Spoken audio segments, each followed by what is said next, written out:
કા દશા પેપર કેવું જીયું? કઈ લખ્યું જ નતું. કા માણસોની ભલાઈ માટે. કઈ રીતે? હવે તને ખબર તો હશે, પરીક્ષા પૂરી થઈ જાય એટલે પેપર ક્યાં જાય? સમોસાની લારીએ. હા. હવે સમોસાની લારીએ પેપર જાય, હવે પેપર માથે સમોસું મૂકે હા. અને એ સહી વાળું બગડે હા. તો આપણને પાપ ન લાગે. એટલે એને મેં કઈ લખ્યું જ નહીં. એ ભણવા એમ કેને કઈ આવડતું નતું? ઇંગ્લિશના પેપરમાં ફેલ થયો કે શું? ઇંગ્લિશમાં માણસો એને કદાચ મારાથી ગણિતમાં આગળ નીકળી જાય, કદાચ મારાથી સાયન્સમાં આગળ નીકળી જાય, પણ ઇંગ્લિશમાં યુ ગો હોમ. તારું શું થયું પેપરનું? ફેલ.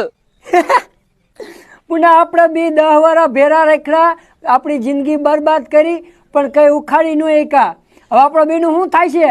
માર બાપાને તો વાડી હે, તારું જોઈ લેજે. તાર વાળી છે તો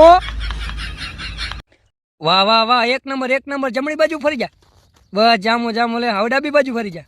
એક નંબર ફોટો આવ્યો હો. થોડાક દાંત કાઢ, દાંત રેવા દે. ચશ્મા પહેરીને સીધો ઉભો રહે હોટી ઘોડે. હવે થોડાક કોલર ઊંચા કર, એટલા બધાને નીચે રાખ. બસ વાહ વાહ વાહ વાહ વાહ. ગીચામાં નાખ. ગીચામાં હવે ઘર વઈ જા. બધા પુરુષો હરખા જ હોય છે, એ વાત સાચી છે? હા, એ વાત તો સાચી છે કે બધા પુરુષો ખરખા જ હોય. આપણે ભારતમાં નહીં, ચાઇનામાં.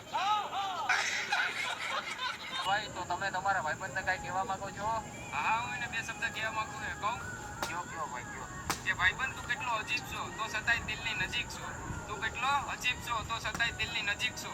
નથી ફોન કરતો કે નથી મેસેજ કરતો. હું તું સુદામાંથી ગરીબ છો.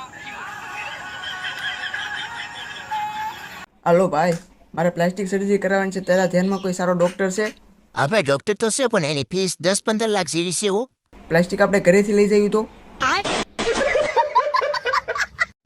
50 ઉડ્ડેસ કર. પણ સાહેબ મારો વાંક તો કયો. તું 50 ઉડ્ડેસ કર તો.